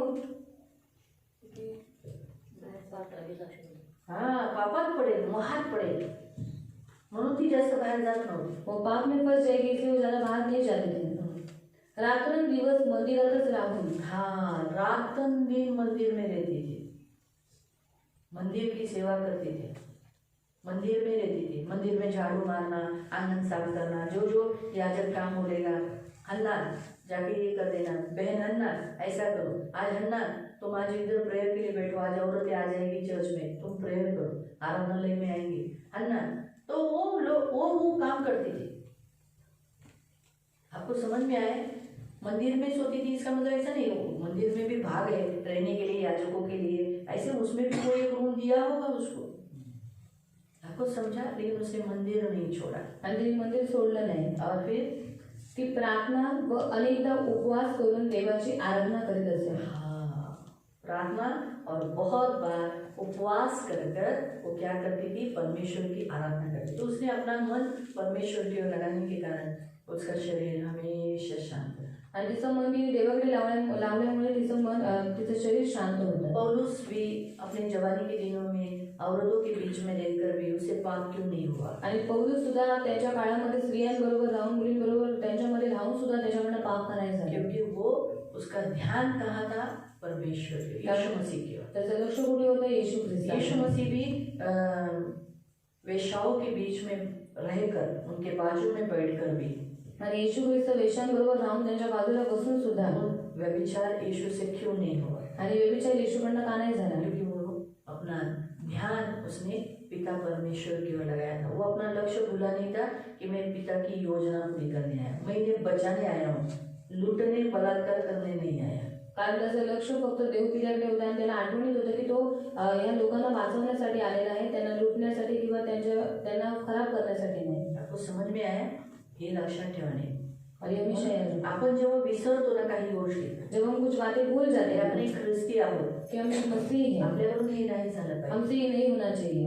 ते हे विसरल्यावर आपल्याकडून चुका होतात. और ये भूलने के कारण हमसे गलतियां हो जाती आपण हैं, पडतो, हम गिर जाते पाप हैं, करतो. पाप करते ह्या हैं. विधवेने लक्षात ठेवलं. म्हणून विधवा लोकांनी पण काय केलं पाहिजे. आता इथं तर कोण आज विधवा नाहीये, पण आता आले तर शिकणं गरजेचं आहे. और आया है तो सीखना जरूरी तर है. विधवांनी पण उपवास केला पाहिजे. तो विधवाओं ने भी उपवास करना चाहिए. सुशीला मावशी विधवा आहे. विधवा आहे ना. हा म्हणजे एक विधवा आहे. हा यशोदा मावशी पण विधवा आहेत ना. अरे हा आणि शोभा मावशी पण आहे. अरे हा मेघा पण आहे ना. अरे हा खरी गोष्ट. मला ते दिसलेच नाही. काय झालं तुम्हाला आज? तर सांगायचा उद्देश काय आहे की विधवांनी पण उपवास करावा. और विधवाओं ने भी उपवास करना आता ती चाहिए. म्हातारी झालेली. अभी वो बुढ़ी हो गई है. कोण? हन्ना. कौन हन्ना? तरी ती उपवास करत होती ना. फिर भी वो उपवास कर रही थी ती ना. बोलली का आता लय म्हातारी झाली, आता काय आपल्याला काय उपवासाची काय गरज आहे काय. और वो बोल सकती थी ना, अभी मैं बुढ़ी हो गई, मुझे उपवास की अभी क्या जरूरत है क्या? काय करायचं उपवास करून. अभी उपवास करके क्या करना? काय देवाकडे जायचंय. अभी तो प्रभु के पास ही जाना है. जाऊ देवाकडे. तो जाएंगे प्रभु के असं पास. म्हणून तिने नाही केलं. ऐसा म्हातारी नहीं होती केलं. तरी पण तिने उपवास केला. वो वृद्ध थी फिर भी उसने उपवास किया. तुम्हाला कळालं. म्हणून विधवांनी उपवास करायचा आहे. इसलिए विधवाओं ने भी उपवास करना चाहिए. राण्या म्हणजे राणी जी आहे, जो रानियां हैं, मोठ्या पदावर आहे बड़े स्थान पर है किंवा कामावर आहे, या फिर काम पर है, मोठ्या राजाच्या हाताखाली, कुठेतरी मोठ्या शिक्षणाच्या हाताखाली एक औध्यावर आहे, और राजा के हाथ के नीचे एक बड़े स्थान पर, बड़े हॉल पर है, त्यांनी पण उपवास करावा. उन्होंने भी उपवास करना जसं चाहिए. एस्तरने केला. एस्तर चॅप्टर 4 वर्स 16. एस्तर अध्याय 4 त्याचं 16. एस्तर 4 का 16. एस्तर अध्याय 4 एस्तर अध्याय 4 त्याचं 16. उसका 16. जा आणि शूशन शहरातील सर्व यहुदी लोकांना एकत्र गोळा करून तुम्ही सर्वजण माझ्यासाठी उपवास करा. 3 दिवस आणि 3 रात्री अन्न घेऊ नका किंवा पाणी पिऊ नका.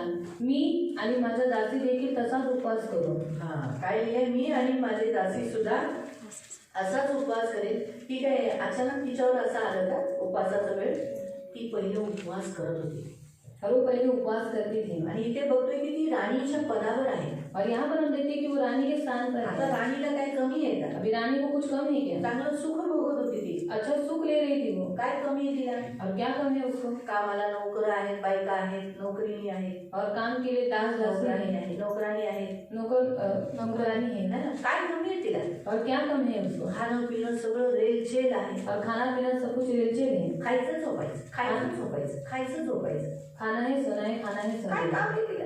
क्या काम है उसको? तरी तिने उपवास केला. फिर भी उसने उपवास हे किया. नेहमी लक्षात ठेवा. ये हमेशा याद आपण रखो. कितीही चांगल्या परिस्थितीत असो, आपण चांगलं राहतो, आपल्याला सगळं सुख सोयी आहे, तरी देव म्हणतो तुम्ही उपवास करा. किंवा एखाद्या कामावर तुम्ही आहात तरी तुम्ही काय केलं पाहिजे. उपवास केला पाहिजे. और हमारे जीवन में सब कुछ अच्छा है, हमें सब कुछ सुख मिल रहा है, तभी भी हमें उपवास करना है. और अगर हम कुछ बड़े स्थान पर या फिर काम पर है तभी भी हमें उपवास करना है. हा किती झाले. 4 झाले ना. 5वा भविष्य भक्तांनी सुद्धा उपवास केला पाहिजे. भविष्यवक्ताओं ने भी उपवास करना चाहिए. डॅनियल अध्याय 10 त्याचं 3. दैनिक अध्याय 10 उसका 3. डॅनियल डैनियल अध्याय 10 अध्याय 10 त्याचं 3. उसका 3. डॅनियल चॅप्टर 10 वर्स 3. दैनिक अध्याय 10 उसका 3. डॅनियल हा एक चांगला देवाचा दास आहे. डैनियल एक अच्छा परमेश्वर का दास है. त्याचबरोबर तो एक भविष्यवक्ता पण आहे. साथ ही साथ एक भविष्यवक्ता भी वो है. तर त्याने पुढील होणाऱ्या गोष्टी पाहिल्या. और आगे होने वाली बात उसने देखी. या काळामध्ये मी मांस, द्राक्षरस किंवा इतर मिष्टान्न चाखले नाही. 3 आठवडे पूर्ण होईपर्यंत मी डोक्याला तेल सुद्धा लावले नाही. त्याने काय केलं. 3 आठवड्याचा उपवास केला. म्हणजे किती दिवसाचा. 7 एक 7 7 2 14 7 21. म्हणजे किती दिवसाचा. 3 आठवडे म्हणजे 21 दिवसाचा त्याने उपवास केला. और उसने 21 दिन का उपवास किया. या 21 दिवसाचा उपवास पण त्याने कसा केला तो तिथं सांगितलंय. और 21 दिन का उपवास उसने कैसा किया वो बताया है. या काळामध्ये मी त्याने मांस खाल्लं नाही. 21 दिवस मांस खाल्लं नाही त्याने. जरी रात्रीचा तो सोडत असला गरीब रात को छोड़ देता था, पण त्याने मासाला हात नाही लावला. Pure vegetarian. शुद्ध शाकाहारी. द्राक्षरस म्हणजे ज्याने आनंद भेटेल. जसं आपण आपल्याला कशाने, आता आपण तर द्राक्षरस नाही पित, पण आपण आता काय पितो, आपल्याला कशाने आनंद भेटतो. हमें किससे आनंद मिलता है? माझा राईट. स्प्राइट. पिल्यानंतर किती छान वाटतं ना. और पीने के बाद कितना अच्छा लगता है. पेप्सी आली, पेप्सी आई, बर्गर घेतला, बर्गर लिया, चालला संगती पेप्सी. काय चांगलं वाटतं ना. और कितना अच्छा लगा. सकाळपासून उपास होता ना, तर बर्गर खाल्लाच पाहिजे. और सुबह से उपवास था तो बर्गर अभी खाना ही चाहिए. वडापाव वडापाव घेतला तर त्याच्याबरोबर काय पिलं पाहिजे. लिया तो उसके साथ क्या पीना चाहिए? राईट. राइट. तर पेप्सी नहीं तो पेप्सी. कॉम्बिनेशन आहे त्याचं. कॉम्बिनेशन है काय उसका. चांगलं लागतं. तो जो काही तुम्ही वडापाव खाल्लाय तो तुम्हाला त्रास देणार नाही. और जो कुछ आपने वड़ा पाव खाया वो आपको तकलीफ नहीं देगा. का, कारण ते कसं ऍसिड हे होतं ना, सोडा त्याच्यात ते फुसफुस ते करून मारून टाकतं, जिरून टाकतं ते. पण हे आनंद देणार आहेत ना. और ये सब आनंद देने वाला बाहेर है. गेलात, बाहर गए सर्वात पहिलं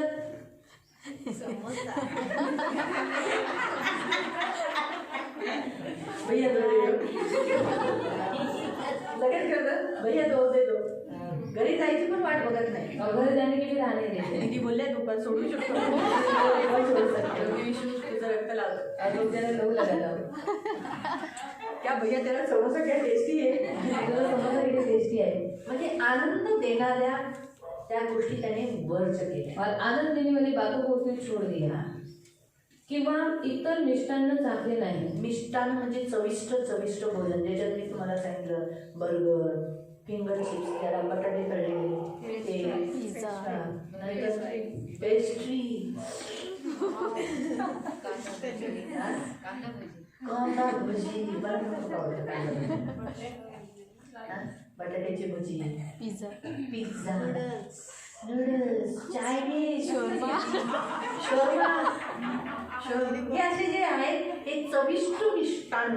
और ये सब टेस्टी खाना है. हा, ते त्याने घेतलं नाही. और वो उसने लिया नहीं. पुढे आगे अजून एक आहे. 3 आठवडे पूर्ण होईपर्यंत मी डोक्याला तेल सुद्धा लावलं. त्याने तेल सुद्धा लावलं नाही, म्हणजे स्वतःला वेगळं ठेवलं त्याने. म्हणजे त्याने दाखवलं की मी खरंच शोक करतोय, मी खरंच उपवासात आहे, हे त्याने दाखवलं. जेव्हा की देव आपल्याला सांगतो तेल म्हण, पण त्या काळात त्यांना असा रूट होता, डोक्यावर राख टाकायची, गोंधपाड घालायचं आणि बाहेर बसायचं किंवा मंदिराच्या बाहेर बसायचं, पण दाखवायचं मी शोक आहे. आता शोक, ज्याला शोक आहे तो डोक्याला तेल लावतो का. और जिसको शौक है वो सिर के ऊपर तेल लगाता है क्या. तो काय करतो, पहिले सर्वात पहिलं तर त्यांची प्रतिक्रिया केसांवरच असते ना. और सबसे पहली प्रतिक्रिया उनकी बालों के ऊपर ही देती है. बाल असे करून खेचता लागले असं मग केसाला नाही करतात ना. और इसी वजह से अपने बालों में नोचते हैं. हे शोकाचं प्रतीक आहे केसांना, म्हणून कधी पण डोक्यावर तेल ठेवा. इसलिए कभी भी सिर के ऊपर तेल रखो. बिना तेलाचे राहू नका. और बिन तेल की मत रखो. बाइबल में लिखा है तेरे सिर पर तेल की घटी.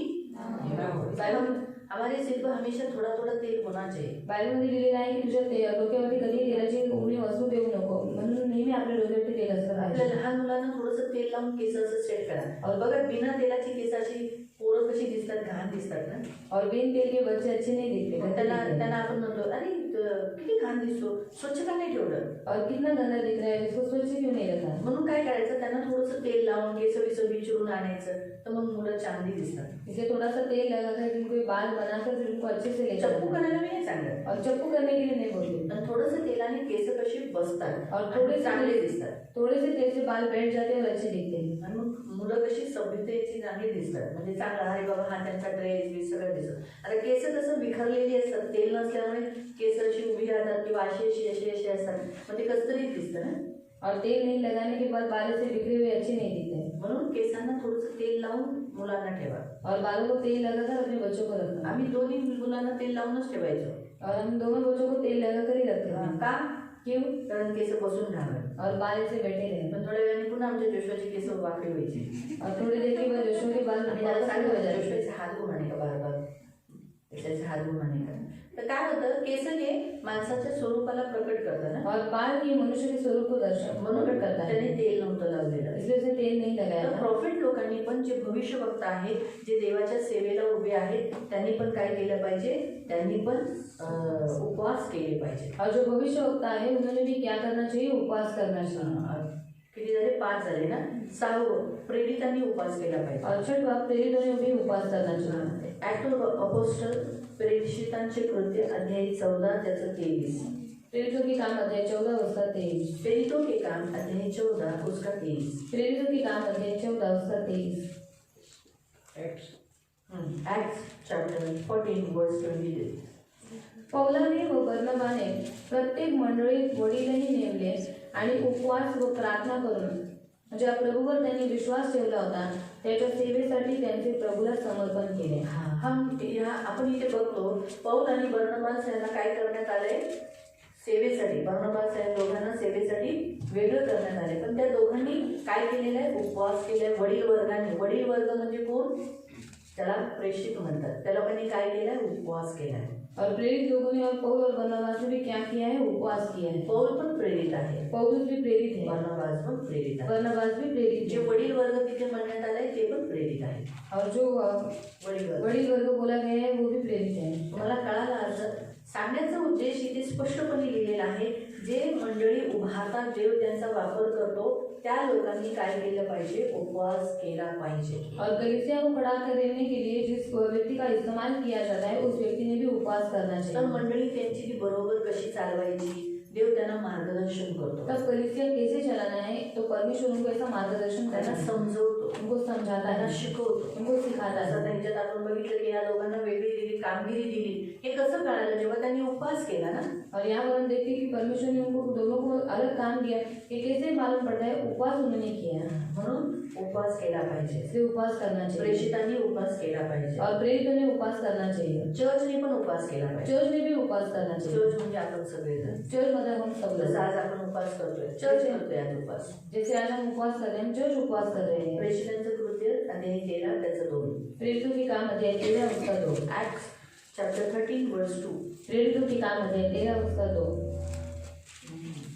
एके दिवशी सर्वजण आराधनाने उपवास करीत असताना आराधनालयामध्ये उपवास करत असताना पवित्र आत्मा त्यांना म्हणाला, पवित्र आत्मा त्यांना म्हणाला, बर्नबा व शौल यांना मी एक खास कामगिरी देणार आहे, त्यासाठी त्यांना वेगळे करा. म्हणून जेव्हा चर्च जेव्हा फास्टिंग करतं, और जब उपवास करता है, चर्चच्या सेवेसाठी, देवाच्या सेवेसाठी काय काम केलं पाहिजे, कसं केलं पाहिजे, त्याचं मार्गदर्शन भेटतं. तो परमेश्वर की सेवा के लिए और चर्च की सेवा के लिए क्या करना चाहिए उसका मार्गदर्शन मिलता है. म्हणून चर्चमध्ये, चर्च लोकांनी ज्यांचं देवाचं चर्च आहे, चर्चमध्ये उपवास झालाच पाहिजे. और परमेश्वर का चर्च है तो उसमें उपवास होना ही चाहिए. नंतर 8, कोणी मेलं तेव्हा उपवास केला पाहिजे. और अगर कोई मर गया तो भी उपवास करना है. वाचूया. पहिलं 2 सॅम्युएल दूसरा शमूएल अध्याय 1 त्याचं 12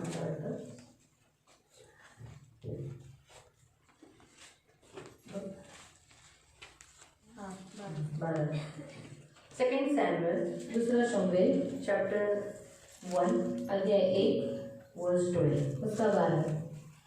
दुसरा सॅम्युएल अध्याय 1 त्याचं 12. शौल त्याचा पुत्र योनातान देवाचे दूत व त्या दिवशी रणांगणावर मरण पावलेल्या इस्रायली सैनिकांप्रित्यर्थ त्यांनी रडून फार शोक केला व दिवसभर उपवास केला. आपल्या जीवनातून प्रिय व्यक्ती जातो, आपल्या मंडळीतला कोणतरी जातो, तर मग आपण काय केला पाहिजे, उपवास केला पाहिजे. अगर हमारा कोई प्रिय व्यक्ति जाता है या फिर कलीसिया में कोई जाता है तो हमें क्या करना है, उपवास करना है. शाऊल मेला, शाऊल मर गया, योनातान मर गया. इस्रायली लोकांमधले किती प्रजाची लोक, सैनिक मेले, और इस्रायली लोगों में जो प्रजा के जो सैनिक थे वो भी मर गए. त्याचा शोक झाला त्याला, दावीदाला. और दावीद को उस बारे में दुख हुआ. दावीद खुश नाही झाला की हा आता मीच राजा होणार आहे, म्हणून खुश नाही झाला. और दावीद खुश नहीं हुआ कि अरे मैं ही राजा बनने वाला हूँ. पण त्याला दुःख होतं की अरे एवढा चांगला चांगला माझा मित्र योनातान गेला, और उसको दुख था कि मेरा इतना अच्छा दोस्त योनाथान मर गया। तर म्हणून काय केला त्याने, दिवसभर एक अख्खा दिवस त्याने उपवास केला, इसलिए उसने दिन भर उपवास किया रडत गेला त्यांच्यासाठी, और रोया वो उनके लिए, त्यांच्यासाठी रडला तो. उनके लिए वो रोया। मग तसंच आहे ना, आपल्यामध्ये पण कोण जातात आपण उपवास केला पाहिजे. तो हमें से भी अगर कोई जाता है तो हमें भी उपवास करना मी है। अशी प्रेत यात्रा पण बघितलेली आहे, और ऐसे मैंने प्रेत यात्रा भी देखी है, ज्याच्यात लोक खात जातात जिसमें लोग खाते जाते हैं, किंवा जसं जाळण्याची विधी झाली और जैसे जलाने की विधि हो घरी गई, आल्या आल्या जेवायला बसतात, घर में आते ही खाना खाने के लिए किंवा बैठते हैं। आतमध्ये म्हणतील, आतमध्ये गपचूपपणे जेवायला म्हणतात, जो अंदर जाके खाना खा लो, रात से तुम कुछ नहीं खाया, रात को गया ना आदमी, जो अभी खा ले.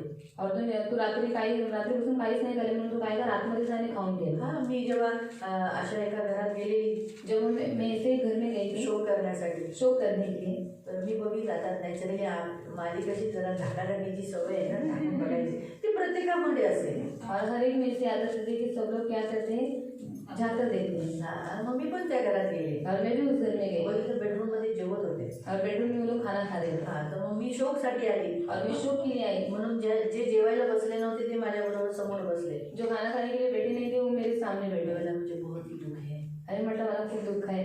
मला भाभी किती रे, म्हणजे तिचा नवरा मेला, और जिसका पति मर गया, तिला बोलवायला लागले, भाभी किती रे. और उसको मैंने बुलाया कि वही उठे हैं, तिला अंदर बिचारी शोक करके रो रही है. आणि बिचारी आतमध्ये शोक करून रडते हैं। बिचारी को कितना तकलीफ है. बिचारीला किती त्रास ती आहे, आतमध्ये जेवत होती, और वो अंदर खाना खा रहे थे, ती आतमध्ये जेवत होती. और वो अंदर खाना खा रहे थे। लक्षात ठेवा, आपण आपले कोण कसेही असो, कोणतरी आपल्यातला गेलं तर आपण काय केलं पाहिजे, दिवसभर तरी ऍटलीस्ट शोक केला पाहिजे. और हमें से अगर कोई जाता है तो हम दिन भर क्या करना चाहिए, उनके लिए शोक करना चाहिए। नवरा तर जास्त खुश होतो जेव्हा त्याची बायको मरते, पर तो ज्यादा खुश होता है जब उसकी पत्नी मर जाती है। लगेच देतो, घ्या दीदी वडापाव. तुरंत देता है लोग वडापाव, वडापाव आणले जातात, वडापाव वाला है घ्या लो का आणि खावा. और लो और खाओ। म्हणजे बऱ्याच जणांना कसं, अरे एखादा व्यक्ती गेला, एकदाचा बरा झाला, आणि ते लोक ते शोक करत नाही. और बहुत से लोगों को ऐसा है कि अच्छा हो गया ये व्यक्ति मर गया, वो लोग शोक नहीं करते। पण बायबल आपल्याला शिकवतं की आपण जेव्हा आपल्या कोणी एखादा व्यक्ती जातो तर आपण शोक केला पाहिजे आणि मेन उपवास केला पाहिजे. और बाइबल हमें बताती है कि हमारे बीच में से अगर कोई जाता है तो उसके लिए शोक भी करना चाहिए और उपवास भी करना चाहिए, भले तो कसाही असो, भले वो कैसा पण भी आपण हो, उपवास केला पाहिजे. पर हम उपवास करना आता चाहिए। तुमच्या बाजूला आजूबाजूला आपण सगळ्यांना एकमेकांना ओळखतो. और आपके अड़ोस पड़ोस में जो लोग हैं आप एक दूसरे को पहचानते आणि हैं। जर आपल्यातला एखादा गेला, हम में से अगर कोई गया उपवास केला पाहिजे. अरे हा नाही, खूप दुःख झालं, उपवास केला पाहिजे. तो आपको उपवास करना चाहिए कि नहीं ये चला गया, इसी वजह से आपको उपवास करना है। नवरा बायकोनी पण उपवास केला पाहिजे. पति पत्नी ने भी उपवास करना ज्या है। घरामध्ये नवरा बायको संगती राहतात, जिस घर में पति पत्नी साथ में रहते त्या हैं, नवरा बायकोनी काय केला पाहिजे, उपवास केला पाहिजे. उस पति पत्नी ने उपवास करना चाहिए। पहिला करंदीकरांचं पत्र अध्याय 7 त्याचं 5. पहला करंथियों की पत्र अध्याय 7 उसका 5। First Corinthian chapter 7. पहला करंथी अध्याय 7, फर्स्ट कोरिंथियन चॅप्टर 7 पहला करंथी अध्याय 7 त्याचं वचन 5. उसका वचन 5। उन्होंने उपवास क्यों करना चाहिए, ताकि उनमें प्रेम रहे. इसलिए अपने घरों में हस्बैंड वाइफ क्या करना चाहिए, उपवास करना चाहिए. आणि पती पत्नीने उपवास का केला पाहिजे, कारण त्यांच्यामध्ये प्रेम राहावं म्हणून। एकमेकांची वंचना करू नका, पण प्रार्थनेला वेळ मिळावा म्हणून एकमेकांच्या संमतीने काही काळ अलिप्त राहा. हा, काही काळासाठी तुम्ही अलिप्त राहा, म्हणजे तुम्ही एकमेकांसाठी प्रार्थना करण्यासाठी, म्हणजे उपवास करण्यासाठी, प्रार्थना करण्यासाठी काही वेळासाठी तुम्ही काय केलं पाहिजे, सोशल डिस्टन्सिंग ठेवलं पाहिजे. म्हणून तुमच्यामध्ये सोशल डिस्टन्सिंग जेव्हा तुम्ही देवाच्या सानिध्यात करता तर तुमच्यामध्ये काय होईल, एकता येईल, प्रेम येईल, मिळून जुळून राहा. कारण सदैव नवऱ्याबरोबर राहून, सदैव बायकोबरोबर राहून लोक कंटाळतात आणि म्हणून ते बाहेर जातात. हमेशा पति के साथ रह के, हमेशा पत्नी के साथ रह के वो लोग कंटाळ जाते, इसलिए वो लोग बाहर जाते हैं। इसलिए बेटर है अगर पति पत्नी उपवास करेगी, म्हणून चांगले जर नवरा बायको उपवास करते तो उतना प्रभु को पकड़ के रखेगा, तेवढं ते त्यांना पकडून एक ठेवेल, दूसरे के लिए प्यार रहेगा, एकमेकांसाठी प्रेम आदर रहेगा. आदर असेल. और ये आपको अपनी घर में ही करना है. आणि हे तुम्हाला तुमच्या घरात बी वहाँ करायचं, पर जो बताया गया है वो घर में ही बताया है. कारण किती जे सांगण्यात आलेलं ते घरात करायला हर सांगितलं. पति पत्नी ने उपवास करना है. प्रत्येक पती पत्नीने उपवास करायचा. होता है घरों में सिर्फ पत्नी करती है, आणि खूप घरांमध्ये फक्त पत्नी करते, पति नहीं करता. नवरा नाही करत. लेकिन हाँ, पति पत्नी में एक मन होना चाहिए, दोनों ने एग्री होकर हम बोलना चाहिए, चलो क्यों ना, हमारी शादी हो गई, हम शादी करने के बाद हम सब कुछ साथ में करते हैं तो उपवास भी हम साथ में करेंगे. आणि नवरा बायकोंच्या मनामध्ये असं एक म्हणून त्यांनी असा विचार केला पाहिजे की आता लग्न झालं तर आपण सगळ्या काही गोष्टी सोबत करतो, तर आपण उपवास पण मिळून करूया. हाँ, तो हम उपवास हमारे घरों में करना चाहिए. मग उपवास आपण आपल्या घरात केला इसलिए पाहिजे. पति पत्नी नवरा बायकोंनी उपवास करना है. उपवास केला पाहिजे. फिर हम देखेंगे जो काम करने वाले लोग हैं उन्होंने भी उपवास करना है. जे काम करणारे लोक आहेत त्यांनी पण उपवास केला फिर वो पाहिजे. मजदूर हो, मग तो मजदूरी या करणारा, काम करने वाला हो, शेतकरी या धंधे पे जाने वाला हो, किंवा धंद्यावर जाणारा या असो, कोई नौकरी करने वाला हो. किंवा कोणी नोकरी करणारा असो. नेहमिया अध्याय 1 उसका 14.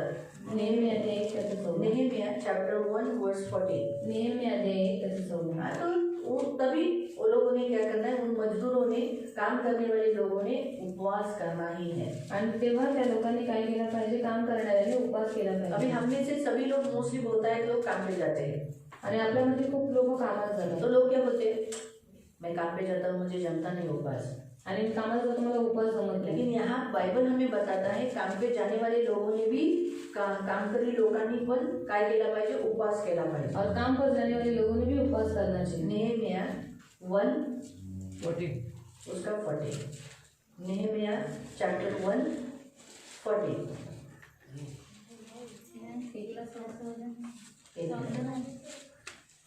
एक मिनट.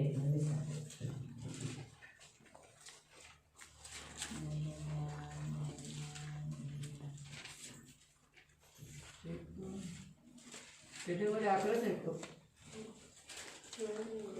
एक मिनिट जरा 2 मिनिटं फक्त.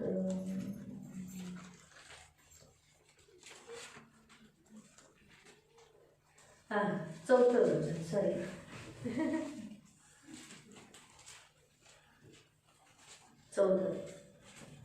हे ऐकून मी खाली बसलो आणि रडलो. खरे म्हणजे त्यानंतर अनेक दिवस मी अन्न पाणी व्यर्थ केले आणि स्वर्गाच्या देवाची प्रार्थना करण्यात वेळ घालवला.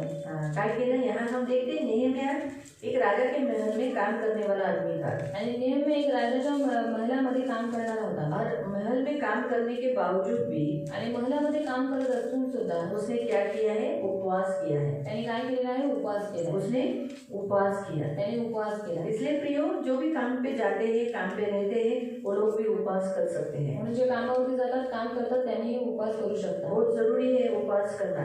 खूप गरजेचं आहे उपवास करणं. हम देखते हैं कि वो बड़े पद पर है, आपण पाहतो की तो मोठ्या स्थानावर राजा आहे. के सामने है. राजाच्या समोर अगर आहे. मुंह गिरा हुआ है आणि तोंड पडलेलं आहे, तो राजा को नहीं चलेगा. तर राजाला नाही चालणार. इसलिए उस काल में जो प्याला देने वाला रहता है ना, म्हणून त्या काळात जो प्याला देणारा असतो ना, बूढ़े को नहीं रखते. आणि वृद्धाला नाही ठेवत. क्यों? क्योंकि वो कांपते कांपते देगा ना, तो हात बड़ी बडे मुश्किल से खुद ही चलेगा. आणि तो मोठ्या मुश्किलीने तो स्वतः चालेल. राजा आनंदित किससे होता है, जवानों को देखकर, आणि राजा आनंदित कसा होतो, तरुणांना है बघून. ना, उनके चेहरे सुंदर देखकर, आणि त्यांचे चेहरे सुंदर पाहून, हंसी देखकर. त्यांचा हसरा चेहरा पाहून. इसीलिए नेहमिया को रखा था. म्हणून नेहमीला अभी ठेवला. हम उपवास करते तो हम लोग हमेशा हंसते थोड़ी रहते. आणि आपण मतलब जेव्हा उनके उपवास काल में, अभी तो हम लोग प्रभु की दया से हंसते हैं, उनके काल में उपवास किया तो ऐसा हंसना मना है. आणि त्यांच्या काळात जसा उपवास केला तर हसणं मना आहे. शोक करना है, शोक करायचं मुंह गिराना है, आणि तोंड राग पाडायचं, डालना है. राग टाकायचे आहे. अगर उपवास में है, राजा के सामने भी रहे,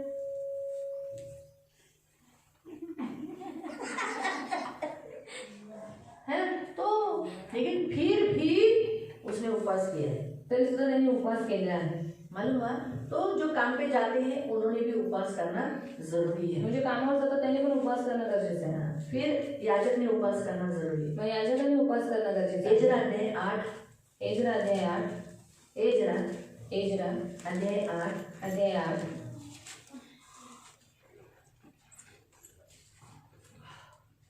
उसका 21 से 23 तक. त्याचे 21 ते 23. और उसने अकेला उपवास नहीं किया. देखो, याजक लोग कभी भी अकेला उपवास नहीं करते, याजक कधीही एकटे उपवास नाही करत, परंतु वो लोगों को करवाते हैं. खुद तो करते हैं और दूसरों को भी करवाते हैं. ते स्वतः पण उपवास करतात आणि लोकांकडनं पण उपवास करून घेतात. आम्ही अहवा नदीच्या किनारी असतानाच मी जाहीर केले की सर्वांनी उपवास करावा, म्हणजे आपल्या देवासमोर आपण स्वतःला नम्र करू शकू. आणि आगे का पढ़ लेना बाद में. तो कहने का उद्देश्य हम देखते हैं कि एजरा ने यहाँ क्या किया है? उपवास।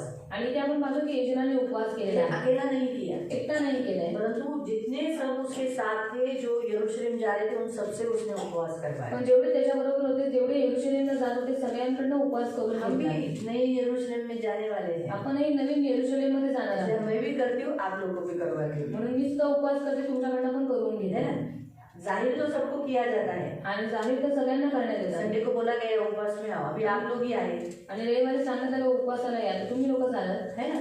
कुछ लोग काम पे गए, काही लोक कामावर तो गेले, उपवास करके गए, उपवास करून गेले, क्योंकि काम करना भी जरूरी है ना। कारण काम करणं पण काम गरजेचं आहे. करेगा तो घर चलेगा ना, काम केलं तर घर चालेल, तो इसलिए काम पे गए। म्हणून ती लोक कामावर गेले. कुछ लोग उपवास करके गए, कुछ लोग का शायद उपवास टूट गया होगा, काही लोक उपवास करून गेले, काही लोकांचा उपवास तुटला असेल, लेकिन किया है। कुछ लोग बहुत सारे लोगों ने ऐसे उपवास किया है। आणि खूप लोकांनी उपवास केलेला तो आहे. हमको यरूशलेम जाना है, मग आपल्याला यरूशलेममध्ये जायचं याजकों आहे. का काम है सियोन चर्च को, अपने लोगों को, परमेश्वर के लोगों को स्वर्ग लेके जाना है। आणि याजकांचं काम आहे जीवनामध्ये येणाऱ्या प्रत्येक त्याच्या लेकरांना, देवाच्या लेकरांना स्वर्गात घेऊन जायचं. हाँ, इसीलिए याजक उपवास खुद भी करता है, कलीसिया को भी करवाता म्हणून है। याजक स्वतः पण उपवास करतो आणि मंडळीकडनं पण उपवास करून घेतो. पश्चाताप दिखाने के लिए कि मैं पश्चातापी हूँ, इसलिए हम उपवास करना है। आणि पश्चाताप दाखवण्यासाठी की मी पश्चातापी आहे म्हणून उपवास करायचा आहे. दानिएल अध्याय 9 उसका 3 से 5 तक पढ़ सकते हैं दानिएल अध्याय 9 त्याचं 3 ते 5 पर्यंत वाचू कि शकतो. दानिएल लोगों के लिए, इस्राएली लोगों के लिए पश्चाताप कर रहा है। दानिएल इस्रायली लोकांसाठी उपवास करत आहे, पश्चाताप करतोय. Daniel 9:3-5, Daniel 9:3-5।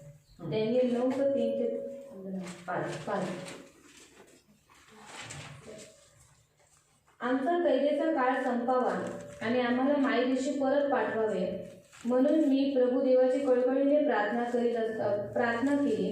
प्रार्थना करीत असताना मी उपवास केला, गोंदपाटाची जाडभरडी वस्त्रे नेसलो, अंगाला राख फासली आणि माझी स्वतःची व माझ्या लोकांची पापे कबूल केली. मी काय केली? पाप कबूल केली, पश्चाताप केला. म्हणून पश्चाताप करण्यासाठी काय करणं गरजेचं आहे? उपवास. पश्चाताप करने के लिए क्या जरूरी है? उपवास. कारण उपवासामध्येच आपण प्रार्थना करतो, और उपवास में ही हम प्रार्थना करते हैं, म्हणून फार गरजेचं आहे की उपवास हा करणं. और बहुत जरूरी है उपवास करना. आणि सर्वात लास्ट किती? 13 ख्रिस्ती लोकांनी उपवास करावा. मसीह लोगों ने उपवास करना है. आपण ख्रिस्ती आहोत, आपला उपवास झाला पाहिजे. हाँ, मसीह हमारा उपवास होना जो चाहिए. स्वतःला ख्रिस्ती म्हणवतो, जो अपने आप को मसीह कहलाता है येशूचा फॉलोअर म्हणवतो, और यीशु के पीछे चलने वाला होता त्याने है, उपवास केला पाहिजे. तो उसे उपवास करना चाहिए. ते तो वचन तुम्हाला सर्वांना माहिती आहे. मत्ती अध्याय 6 मत्ती अध्याय 6 त्याचं 16 ते 18. उसका 16 से लेकर 18. येशूने म्हणाला की तुम्ही उपवास करा, यीशु ने कहा तुम उपवास करो. आणि जेव्हा तुम्ही उपवास करता तर तुमचा चेहरा पाडू नका, जसं जुन्या करारात लोक पाडत होते, तुम्ही पाडू नका. इसलिए जब तुम उपवास करते तो अपने चेहरे को गिराना मत, क्योंकि पहले काल के जो लोग वैसा करते थे वैसा तुम नहीं. नेहम्याचा पडलेला चेहरा बघूनच राजा म्हणाला, काय झालं तुला? आजारी आहे का? नेहम्या का गिरा हुआ चेहरा देखकर ही राजा ने कहा कि तुझे क्या हुआ, तो बीमार है क्या? आजारी आहे का तू? बीमार है क्या तो तू? बोला नाही नाही, मला यरूशलेमात जायचंय. उसने कहा नहीं, मुझे यरूशलेम में जाना है. असा चेहरा पडून रोज बघण्यापेक्षा जा बाबा, तू तिथं जा. और ऐसा गिरा हुआ चेहरा देखने से अच्छा है तो और तू उधर ही जा. राजा बोला जा. राजा ने कहा जा. राणीला थोडस अरे हा जाईल, रानी को थोड़ा सा ही पुन्हा जाना. येशील ना, वापस आएगा ना. म्हणून राणीची उत्कंठेमुळे राणी बोलली लवकर या. और रानी की इच्छा थी, इसलिए उसने कहा कि तू वापस आना. राजा बोला बाबा असा रोज चेहरा बघावा लागेल. और राजा ने कहा ऐसा रोज चेहरा देखना पड़ेगा. हे मी तुम्हाला हसवण्यासाठी बोलते, पण सांगते की ती देवाने राजावर कृपा केली और परमेश्वर ने उस राजा के ऊपर कृपा की. की जा यरूशलेमची शहरपणाची तुटली ती बांधा. जा यरूशलेम की जो शहर बना टूट गई उसे तो बना. तर सांगायचा उद्देश की नेहम्याचा उपवास स्वीकार केला गेला. और नेहम्या का उपवास स्वीकार किया या गया. सगळ्यांचे उपवास स्वीकार केले गेले. इन सब के उपवास स्वीकार किए हा, गए. विधवेचे उपवास स्वीकार करण्यात आले, विधवा का उपवास स्वीकार किया राणीचा, गया. रानी का उपवास प्रॉफेट डॅनियलचा, और भविष्यवक्ताओं का या उपवास प्रेषितांचा, और प्रेरितों का उपवास, चर्चचा उपवास चर्च का उपवास है ना. इवन दाविदाचा उपवास जो त्याचा योनातान मेल्यावर त्याचा उपवास पण स्वीकार करण्यात आला. और दावीद का उपवास जो योनातान मरने के बाद उसने किया उसका भी स्वीकार किया नवरा गया. बायको मिळून जेव्हा उपवास करतात तोही उपवास देव स्वीकार करतो. पति पत्नी मिलकर जब उपवास करते तब वो भी उपवास परमेश्वर स्वीकार करता है. काम करणारी लोक उपवास करतात तोही उपवास स्वीकार केला गेला. और काम करने वाले लोग जो उपवास करते हैं वो भी उपवास स्वीकार किया गया. डॅनियलने पश्चातापासाठी उपवास केला आणि तो उपवास पण स्वीकार करण्यात आला. डैनियल ने पश्चाताप के लिए उपवास किया, वो भी उपवास स्वीकार किया गया. याजकांनी आणि याजकाबरोबर सगळ्यांनी केलेला उपवास स्वीकार केला असं लिहिलेलं आहे 23व्या वचनात, जे आपण वाचलं ना, एजरा 8 त्याचे 21 ते 23 त्यांनी केलेला उपवास देवाने ऐकला असं लिहिलेलं आहे. आणि या जो लोग और उसके साथ जितने लोग थे उन्होंने जो उपवास किया वो भी उपवास स्वीकार किया गया। आणि लास्ट ख्रिस्ती लोकांचा उपवास देव स्वीकार करतो. और लास्ट मसीह लोगों का उपवास भी परमेश्वर स्वीकार करता है। गरज आहे आपण उपवास करणं. और जरूरी है हम उपवास करना। म्हणून प्रियानं देवाचं वचन सांगतं, इसलिए प्रभु का वचन कहता है की आपण जे आता वाचलेलं की कशासाठी जे आपण लिहावूया आपल्या वचनात. हमारे वचन में हम आएंगे 69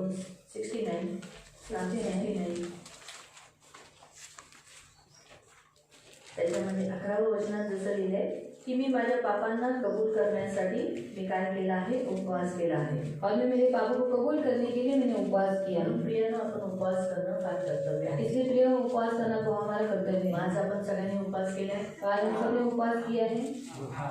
जरी नसेल केला प्रार्थनेला आलायत ना, अगर नहीं किया है पर फिर भी प्रार्थना में आए हैं ना, है ना, तर असं नका समजू की अरे मी सकाळी खाल्लं, ऐसा मत सोचो मैंने सुबह खाया है पण माझा उपवास नाही तर माझा स्वीकार केला नाही जाणार. और मेरा उपवास नहीं तो मेरा स्वीकार नहीं किया तुम्ही जाएगा। प्रार्थनेत आला ना, आप प्रार्थना में आए ना, जरी देवाला तुमच्या शरीराची अस्वस्थता त्रास माहीत आहे, और प्रभु को आपके शरीर की बेचैनी मालूम है, म्हणून देव तुमची प्रार्थनेत येतात तर तुमचा पण उपवास आहे या लक्षात ठेवा. इसलिए आप प्रार्थना में आते हैं तो आपका भी उपवास से याद रखना, हे नेहमी लक्षात ठेवा. ये हमेशा याद रखना। तुम्ही सगळेजण उपवास प्रार्थनेला आले म्हणजे तुम्ही सगळे उपवासी आहात. आप सब उपवास प्रार्थना में आए तो आप सब उपवासी हैं।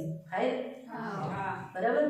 तुम्ही सगळे उपवास प्रार्थनेला आलात ना, आप सब उपवास प्रार्थना में आए तुम्ही सगळे उपवासी आहात. आप सब उपवास, जरी तुम्ही काय खाऊन आला असेल, और वही अगर आप खाकर आए हैं, रात को सोती हूँ, दोपहर को खाती नहीं, कभी नहीं। ऐसा ही रहना अंत तक, बस ऐसे ही अंत तक रहना. ठीक आहे. तर आपण काय करूया, सर्वात पहिलं पश्चाताप करूया. हम क्या करेंगे, सबसे पहले पश्चाताप करेंगे। आपल्या पापांसाठी देवाकडे क्षमा मागा. अपने पापों के लिए परमेश्वर से क्षमा मांगे। देवाला म्हणून प्रभू मला माफ कर, लोग कहेंगे प्रभु मुझे माफ मला कर, घडव, मुझे बना, मला बनव, मुझे बना। असं म्हणून देवाकडे प्रार्थना करू. और इसी से प्रभु से प्रार्थना करेंगे। आणि तुम्ही कोणत्या गोष्टीसाठी उपवास केलेला आहे, और आपने 3 बातों के लिए उपवास किया है, त्या गोष्टीसाठी तुम्ही काय करा, देवाकडे प्रार्थना करा. देवाला सांगा की हा प्रभू मी हे बघ, हा माझा विषय आहे म्हणून. और उस विषय के लिए प्रभु से प्रार्थना करें। डोळे बंद करा.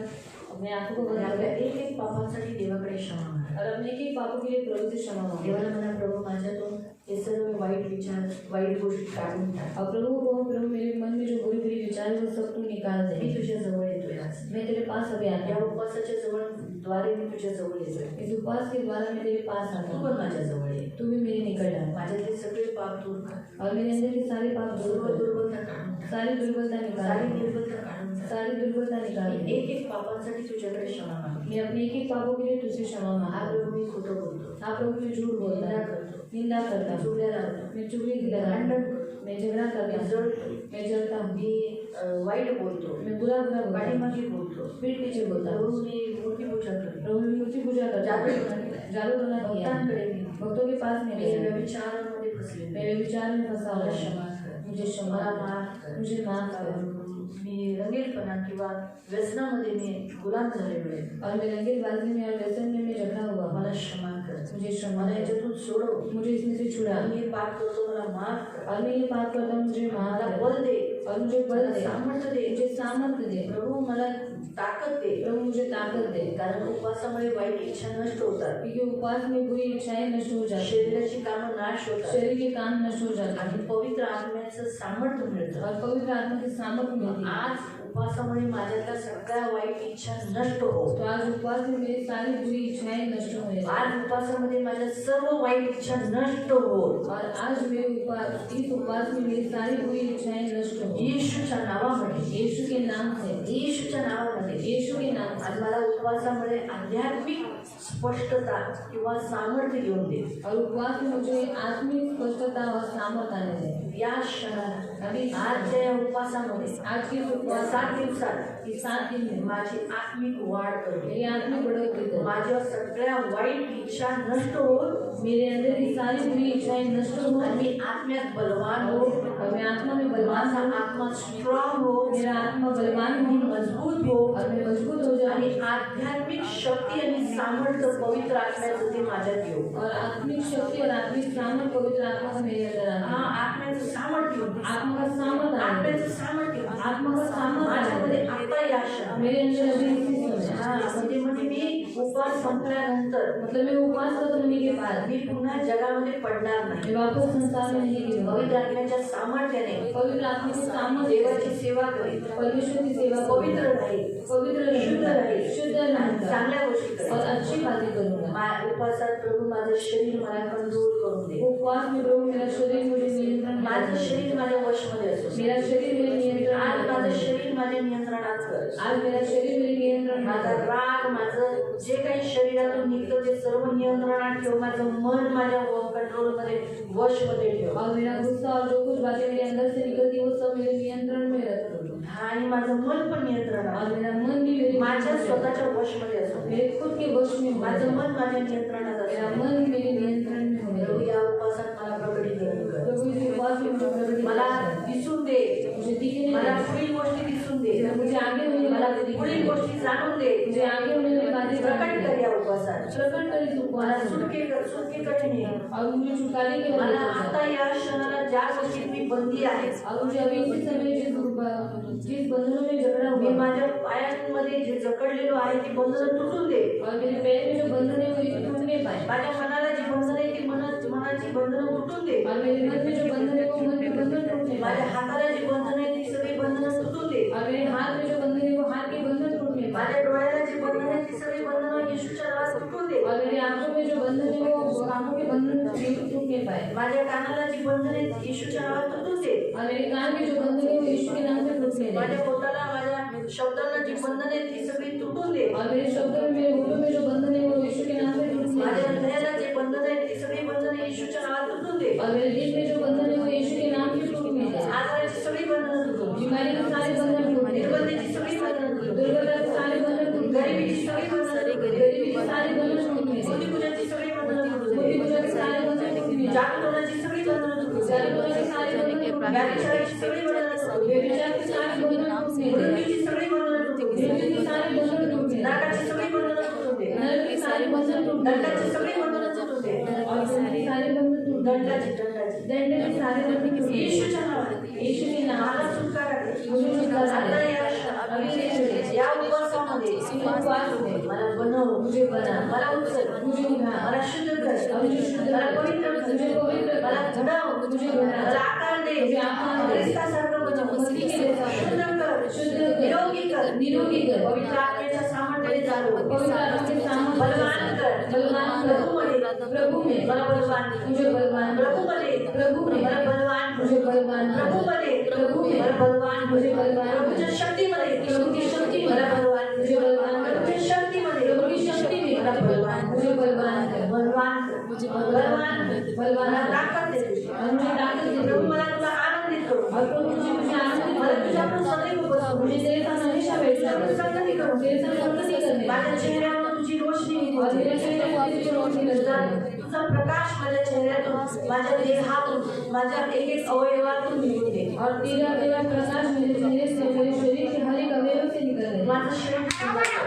मेरा शरीर सुंदर कर. माझा आत्मा सुंदर कर. मेरा आत्मा सुंदर कर. माझा प्राण सुंदर कर. मेरा प्राण सुंदर कर. माझे विचार सुंदर मेरे कर. विचार सुंदर कर. माझी वागणूक सुंदर कर. मेरा बर्ताव सुंदर माझी कर. चाल चलन सुंदर कर. मेरा चलन सुंदर कर. माझी वागणूक सुंदर कर. और मेरा बर्ताव सुंदर कर. जसा तू सुंदर आहे. जैसा तू सुंदर. माझं बघणं पवित्र असू दे. मेरा बघणं देखना पवित्र हो. माझ्या बघण्यात दया असू मेरे दे. देखने में दया होने. माझ्या बघण्यामध्ये पवित्रता असू मेरे दे. देखने में पवित्रता होने दे. हो माझ्या बोलण्यात चांगुलपणा असू और दे. मेरे बोलने में अच्छाई माझ्या होने दे. बोलण्यात शुद्धता असू दे. मेरे बोलने में शुद्धता होने माझ्या दे. बोलण्यामध्ये चांगुलपणा असू दे. मेरे बोलने में अच्छाई होने दे. पवित्रता असू दे. पवित्रता होने दे. माझ्या ऐकण्यात प्रभू चांगले असू दे. और मेरे सुनने में अच्छाई हो होने दे. प्रभू माझं कान उघड. और मेरे कान मला तुझा आवाज में ऐकू. मुझे तेरी वाणी मला सुना. रात्रंदिवस तुझ्याबरोबर बसण्याची इच्छा दे. मुझे रात में तेरे साथ बैठने की इच्छा मला है. रात्र तुझ्याबरोबर काढून दे. और रात भर तेरे साथ बैठना. आता तुझी पण इच्छा आहे मी रात्र तुझ्याबरोबर काढावी. और तेरी भी इच्छा है कि रात में तेरे साथ पण बिताऊं. भीती मला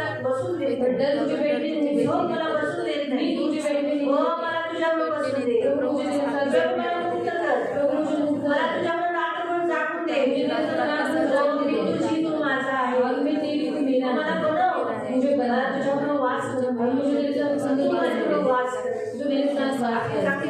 होऊ दे. हमारी लाईफ फेलोशिप होने आपली दे. चांगली संगती होऊ दे. हमारी अच्छी संगति होने आपलं दे. आपलं प्रेम वाढू दे. हमारा प्यार बढ़ने हो दे. प्रभू तुझं माझं प्रेम खूप वाढू दे. प्रभु तेरा और मेरा प्यार बहुत बढ़ने माझ्याकडे दे. खूप प्रेम तुझ्यासाठी असू और दे. मेरे अंदर तेरे लिए बहुत प्यार हो मिले दे. प्रभू मला मदत कर. प्रभु मुझे या मदद कर. उपवासास मला आकार दे. इस उपवास में मुझे आकार दे. ख्रिस्ताचा आकार दे. मसीह का आकार दे. मला बनव. मुझे बना पवित्र पवित्र कर. धन्यवाद देतो. धन्यवाद देता. धन्यवाद देतो. धन्यवाद देता. तू ते करण्यास योग्य आहे. तू करने के लिए तू तू योग्य करत है. आहे.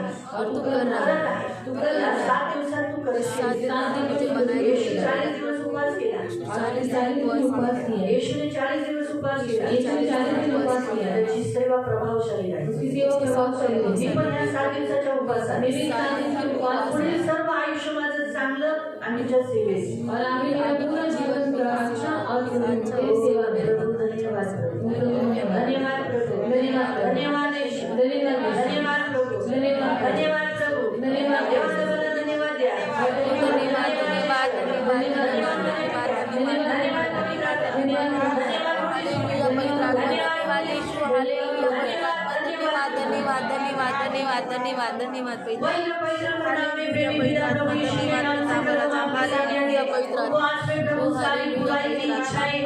नष्ट हो जाती है. आज यीशु नासरी के नाम से हम सब में से सारी बुराई की इच्छा नष्ट हो यीशु के नाम से. नष्ट हो यीशु के नाम से. यीशु के नाम से इन सब के अंदर से सारी बुराई की इच्छा नष्ट हो. आत्मिक रीति से बढ़ने की मैं घोषणा करती हूँ. ये सब आत्मा में बलवान हो. यीशु के नाम से ये सब आत्मा में बलवान हो. प्रभु की शक्ति, प्रभु के सामर्थ में बलवान हो. प्रभु इनका आत्मा और पवित्र आत्मा सामर्थ बढ़े प्रभु. और इनमें मसीह का प्यार बढ़े. विश्वास इनमें बहुत बड़े प्रभु. उपवास आज से इनका शरीर इनके कंट्रोल में रहे. इनके मन के विचार इनके कंट्रोल में रहे. इनका शरीर इनके वश में रहे प्रभु. और इन सबको रेवलेशन दे. इन सब के ऊपर आगे होने वाली बातें प्रभु. ज्यादा रात दिन आपके साथ बैठने वाले रात दिन आज से आपके साथ बैठेंगे. हमेशा निरंतर प्रार्थना करेंगे. हमेशा बीच बीच में उपवास करेंगे. हमेशा आपके साथ सहवास करेंगे. रात भर आपके साथ जगेंगे प्रभु. एक पति पत्नी प्रभु पवित्र पिता सेनाधीश परमेश्वर जैसे रात को फेलोशिप करती है वैसे हम सब की प्रभु हम सब तेरे वधु है. आपके साथ फेलोशिप ये सामर्थ आने दे. ये सामर्थ आने दे. ये कृपा आने दे यीशु के नाम से. मेरा बखाना मासांद्रा बखाना मासी दे. मेरा बखाना मासी दो बखाना मासी दे. नमस्कार बखाना मासी दे. धन्यवाद देते. आप सबका सर्व सामर्थ इन सब के ऊपर प्रभु आपका सर्व सामर्थ्य योग लगा और हमारे विषय को आपने सुना इसलिए धन्यवाद. धन्यवाद. धन्यवाद मेरे राजा. सारा आदर सारी महिमा सारी प्रशंसा सारा गौरव मैं आपको देता प्रभु यीशु के नाम से प्रार्थना करता हूं. आमीन. सगळ्यांना